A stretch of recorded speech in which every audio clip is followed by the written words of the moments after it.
მოგესალმებით ძვირფასო ტელემაყურებლებო, დღეს პარასკევია ცხრის ნახევარი, რაც იმას ნიშნავს, რომ ეთერშია ყველაზე დაბალანსებული და ობიექტური იუმორისტული გადაცემა სიცილის დეტექტორი და მეც მისი წამყვანი ბიძინა მახარაძე გახლავართ.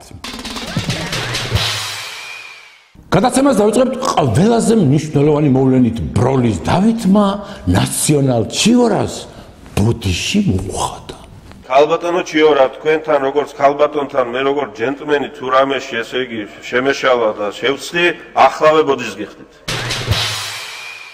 უსუფაშვილმა როგორც ჯენტლმენმა ბოდიში მოუხადა ჩიორას და ატყდა ერთი ამბავი. აი, დამნაშავე რომა უსუფაშვილი ნამუსმა შეაწოხაო, გამოხდნენ ნაციონალები და დადგეს შოუ.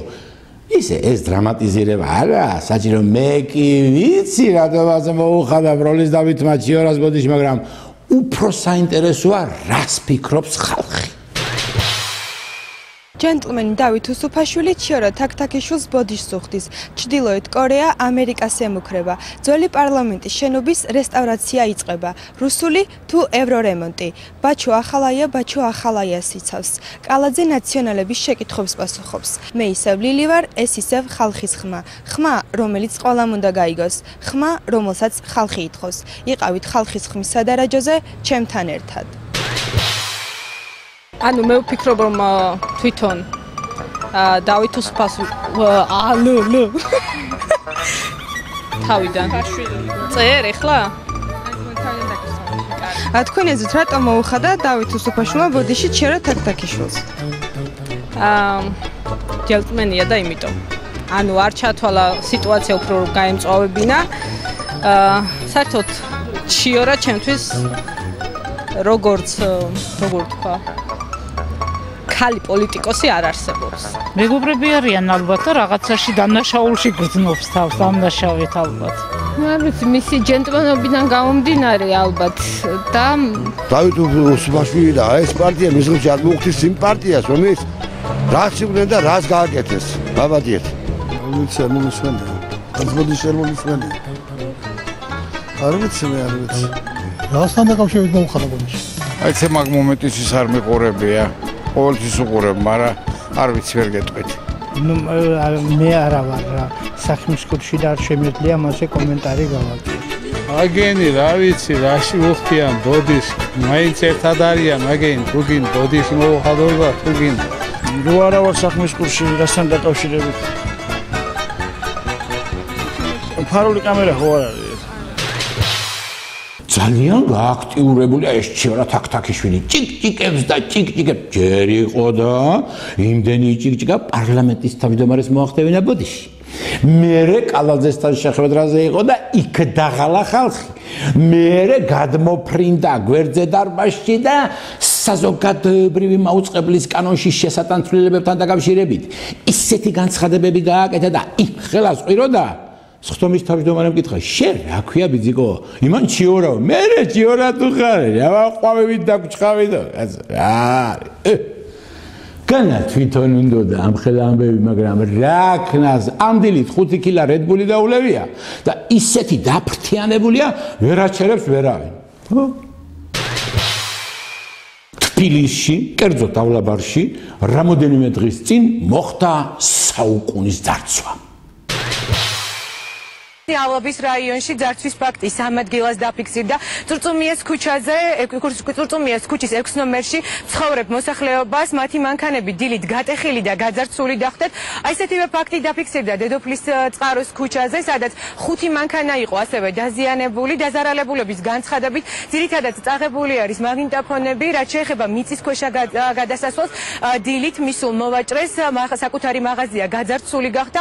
აქედან წაღებული არის 3 კოლოფი სიგარეტი და 10 ლარი. ჩემ მანქანიდან მაგნიტოფონია წაღებული და შუშა არის გატეხილი. მე ბაღე მითხრა რომ გატეხილი არის მანქანა, მოვედი, ნახე გატეხილი დახვდა და გამოვიძახე პატრონი. დილით ნახეს მაჩვენეს მეზობლებმა რომ იყო მინა ჩატეხილი, ჩამსხრეული. შიგნით ჩავიხედე და მე მგონი არაფერი არის დაზიანებული, არც არაფერი წაღებული. ამინისტია გაგიკეთეს, გამოგიშვეს, ხო? მაგნიტოფონის და სიგარეტის გამო უნდა შებრუნდე უგან, მე ისევ ამინისტიას მოითხოვდა გამოგიშვებენ, ისევ მოიპარავ მაგნიტოფონს და ისევ ჩაქვსვამენ უკან, ისე კარგად ხსნი, ერთი კაი ადგილი ხომ ეკუთვნის შინაგან საქმეთა სამინისტროში. ბატონო ირაკლი. მოკლედ გაძარცვეს, მანქანა მოიპარეს, მაგნიტოფონი, 3 კოლოფი სიგარეტი და 10 ლარი. ავლაბრელებმა ეს ამ უბნელის გაკეთებული იქნებოდა. აბა უცხო აქვინ მოვიდოდა უგენაცვალე. მართალია მე კი ვიცი გინ გააკეთა. აბა იმ კაც ელექტრომობილში მაგნიტოფონი ხონდოდა და რა ეხნა? სიგარეტები კიდე მაგას რომ სანერვიულო აქვს, ახლა მასეთი უნდა და რა მოხდა ახლა ის 10 ლარი? ბავშვის ექსკურსიაზე მიდის და იმას გაატარა ალბათ. ხო, ოხეს უდანაშაულობის პრეზუმპცია რა ვთქვით, არა? როგორ არ ვიტყოდი სახელს დაგვარი. ჩვენმა ვადაგასულმა საზოგადოებრივი მაუწყებლის სამეურვეო საბჭოში ერთი ვაკანტური ადგილის დასაკავებლად კონკურსი გამოაცხადა. კრიტერიუმები ასეთია. თურმე სამეურვეო საბჭოს თავმჯდომარე უნდა იყოს საზოგადოების მიერ აღიარებული, უმაღლესი განათლებით და უნდა ჰქონდეს 5 წლიანი სატელევიზიო გამოცდილება. მე მგონი ჩვენი ვადაგასული საკუთარ სამსახურზე უფრო ჩალიჩობს. რა უნდა თან პირველ არხთან რა გაუწყალეს გული, მე მაქვს ერთი კარგი იდეა. დავიქირავოთ ერთი ფოკუსნიკი, გადავუხადოთ იმდენი ფული, რასაც მაგარს 1 წლის განმავლობაში ვუხდით და საერთოდ გააკროს ეგ ტელევიზია, კაცო. თქვენს დაისვენებთ, მეც დავისვენებ და ჭივრას დაისვენებს. ისე ვინ ფოკუსნიკი უნდა დავიქირავოთ, კაცო. ფოკუსნიკის თვითონ ყავს მაგარს და რასაც ეგენი მილიონებს აკრობდნენ 9 წლის განმავლობაში. მიხეილ სააკაშვილის ვადარო გაზდის იცით ახლა ეგ და გამწარებული ეძებს თურმე ახალ სამსახურს. ამის ფაქტებიც არსებობს. მაგალითად, აპოლიტიკური და მიუკერძოებელი კომედი შოუს ბიჭები ქეიფობდნენ რესტორანში და მოულოდნელად დაადგა თურმე თავს. არ იცოდნენ თურმე ისე. ფაქტობრივად ჩანგალზე მივიდა, ოღონდ ჩანგალი არ ქონდა თან და ხო იცით ეგ ხელი ჭამს. ვნახოთ ფოტომასალა, რომელიც სოციალურ ქსელ Facebook-ში აღმოაჩინეთ.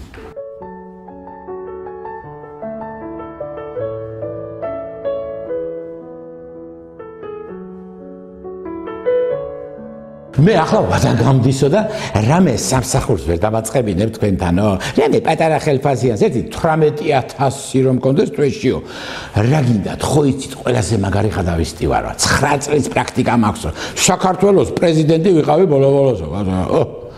პაროდიებსაც ვაკეთებო, მერაბიშვილის პაროდიას ვაკეთებო, ბოღერიას პაროდიას ვაკეთებო და იმისაც რა ქვია, სააკაშვილსაც ვაკეთებო. ახლა ის ბიჭი რო აკეთებს ისე ვერა, მაგრამ დავამუღამებ ნელ-ნელაო კაცო.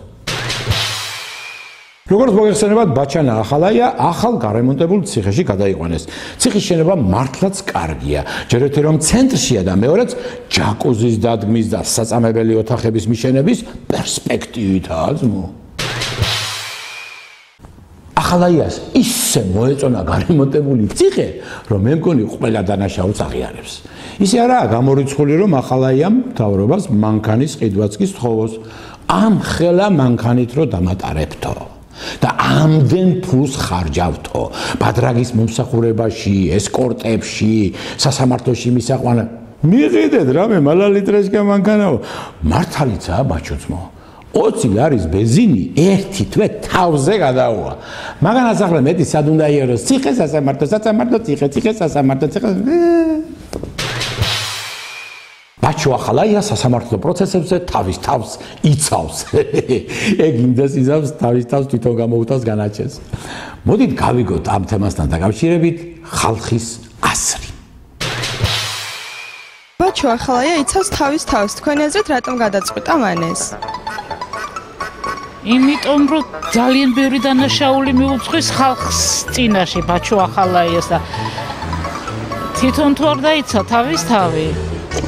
რა ვიცი, აი სხვა ვინ დაიცავს ისე. ნუ ალბათ უნდობლობის ფაქტორი აქვს მას და გარდა მე მაგალითად მეც მის ადგილას ასე მოვიქცევდი. არენდობა არავის ალბათ. აბა უნდა დაიცოს მეტი რა ქნას. დაკავებულია ხო? დაკავებულს აიჭერენ დანაშაულის გულისთვის. ამიტომ უნდა დაიცოს თავის თავი თუ მართალია და გაიბართლოს თავი. მით უმეტეს ასეთი მაღალი რანგის პიროვნება, რომელიც მინისტრად მუშაობდა სამართალდამცავ ორგანოებში, თავდაცვის სამინისტროში, რა თქმა უნდა, ჯობია თვითონ დაიცვას თავისი ინტერესები. ალბათ აქვს ადვოკატის გამოცდილება და აგიტო. მაგაზე არ ვიცი, ვერ გეტყვი მაგაზე. პროკურატურა და ერთი ამბავი, დიდი ამბავი მაგით საქმეა რა. მოდა. არ ვიცი, რა იქნება ბოლოს მაგის საქმე, არ ვიცი, მაგრამ ვერ იცავენ ალბათ სხვები. არ უნდა მისცეს პროკურატურამ სასამართლომ იმდენი უფლება, რომ როგორც ასეთი მოსამართლის თითქმის თავის მოსამართლის რანგშია. დგება ფეხზე ადამიანი, როგორც უნდა ისე იქცევა, ლაპარაკობს ასაც უნდა. ეს არ არის ბიზნესის წონი და არ არის სწორი. რადგან სხვა არ იცავს და თვითონ მაინც ვერ იცავს. ერთერთი ადვოკატი მაგას ვერ დაიცავს. მთელი მსოფლიოს მასშტაბით. ადამიანმა, რომელიც ხალხს, ადამიანებს სულში ჩააფურთხა, ეგეთი ადამიანი, რა ვიცი, ნორმალური კაცი მაგას არც ერთი ადვოკატი არ დაუწყება გვერდში. საზოგადოებაში უნდა რომ დიდი პლუსები დაიწეროს, ვინც ნაკლებად ინფორმირებულია საერთოდ პოლიტიკაზე და არაინტერესებს თქვა რა ხდება, ალბათ იმათისგან იწერს პლუსებს და ალბათ მაგიტომ ცდილობს რომ საზოგადოებას ის დაანახოს, რაც სინამდვილეში არ არის. ახლა ამ გადაწყვიტა თავისი თავი თვითონ დაიცვას. აბა რა ქნა საწყალმა, ვინც ადვოკატი იყო ქვეყანაში, ყველა ან პარლამენტში, ან სოფონ იჟარაძეს დაყვება და მარტო თეატუთფირიძის მეტად ჩემი მტერი იყოს, კაცო. ისე მინდა აღნიშნო, კალაძე უფრო კარგი მინისტრი გამოდგა, ვიდრე ახალაია ადვოკატი. როგორც იცით, უმცირესობის მოთხოვნით ენერგეტიკის მინისტრი კახი კალაძე მივიდა პარლამენტში კითხვებზე საპასუხოდ. ეს თემა მოწუროთ და შემდეგ გადავიდეთ სხვა შეკითხვებზე, მაშინ ამ თემაზე ვინც მანიშნა, იმათ მოგწევთ სიტყვას ჩაკითხებისთვის და შემდეგ გადავიდეთ უკვე სხვა თემაზე. დროის პრობლემა არ აქვს, ასე რომ შეგვიძლია. ხო, დიდი მადლობა. ბარამიძემ შეკითხვები მაქვს კალაძესთანო. გენი მექნება თუ მეტროს ხაზიდან გადმოვჭიმო? ხაჩიძემ მეც კითხვები მაქვს და კიდე შენი გაცილების მატჩის ორი ბილეთი მინდა და თუ შეგიძლია მომეციო რა. პარლამენტარებმა კი დაუსვეს კალაძეს კითხვები, მაგრამ უფრო საინტერესოა რა კითხვები აქვს მასთან ხალხს. თქვენ რომ პარლამენტის წევრი იყოთ, რა შეკითხვას დაუსვამდით მინისტრ კახი კალაძეს? მე ისე ძალიან მომწონს კახი კალაძე ყველა მინისტრებს შორის, რომ არანაირი შეკითხვა არ მექნებოდა მის წინაშე. კახი კალაძეა ჩემი საყვარელი ადამიანი, რომელიც სოფლიო ისტობს და მაგას ვენასოეს უვიდა გულში. რა შეკითხვას დაუსვამდი კახი კალაძეს და არ ვიცი, მაგრამ რა შეკითხვა. კახი კალაძეს რა შეკითხვა უნდა უსვამო, რაც თავის საქმე თვითონ როდი იქნებოდა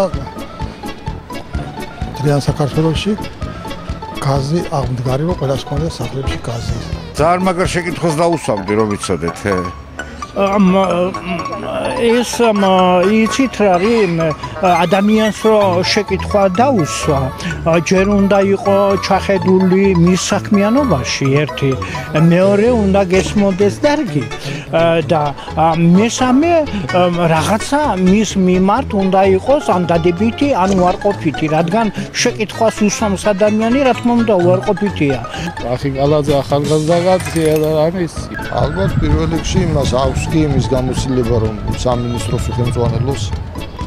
რა ვიცი, თლად გაუნათლებელი არა ვარ, მაგრამ ამნაირებზე არ შემეკითხა. წესიერი ადამიანია, სპორტსმენი ბიჭია. სოფლიო ჩემპიონია. კაი ბიჭია რა, მოკლედ რა. ჭკვიანი ბიჭია და როგორ რა შეკითხვას დაუსვამდით? აი როგორ რა შეკითხვას, აი რა რის იმით როგორ რა შეკითხვას დაუსვამდი როგორ. რა შეკითხვას დაუსვამდი და არ უნდა დაინებებინა ფეხბურთის თავი.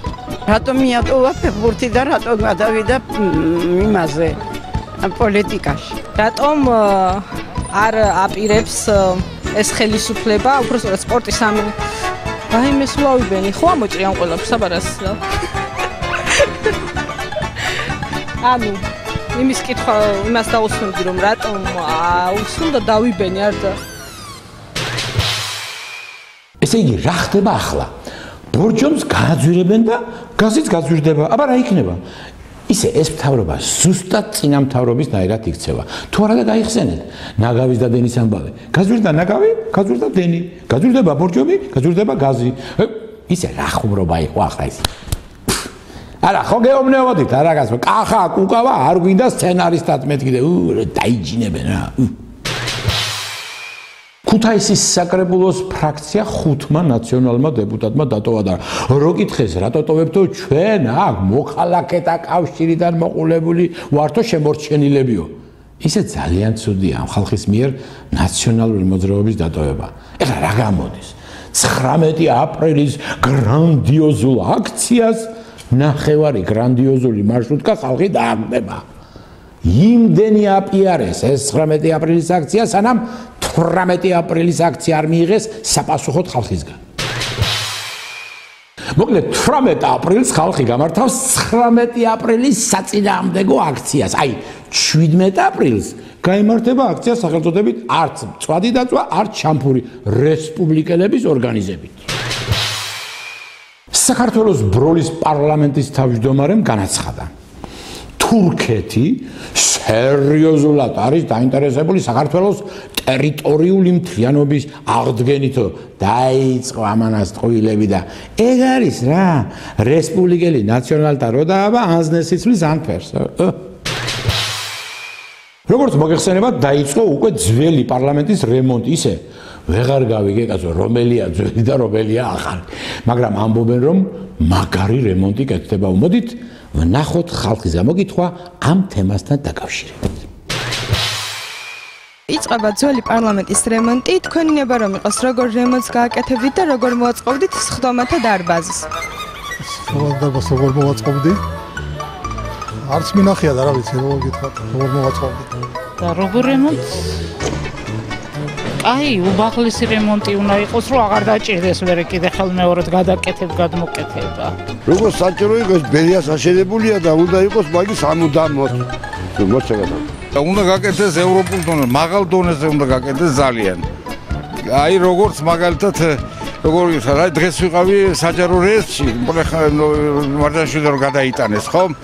შესანიშნავი მომსახურება, ადვილად მისადგომი, ადვილად მოსახურებადიც თანამშრომლებისთვინაც და რაღაც 10 წუთი არ ყოფილვარი იქ და წამოვედი შვილს გადაუფორმე რაღაცეები ხო და ეს უნდა გაკეთდეს ანალოგიურად იქაც პარლამენტის შენობა უნდა იყოს თბილისში ესე ვფიქრობდი ძალიან დიდი დანაშაული იყო და არის კიდევაც პარლამენტის გადატანა ქუთაისში ეს ამითი ფაქტიურად საკანონმდებლო ორგანოს იმიჯი შეერყა. აი ამ კონკრეტულად ამ კითხვაზე მე ასე ვიტყვი, რომ რა თქმა უნდა ორი აზრი ამაში არ არსებობს.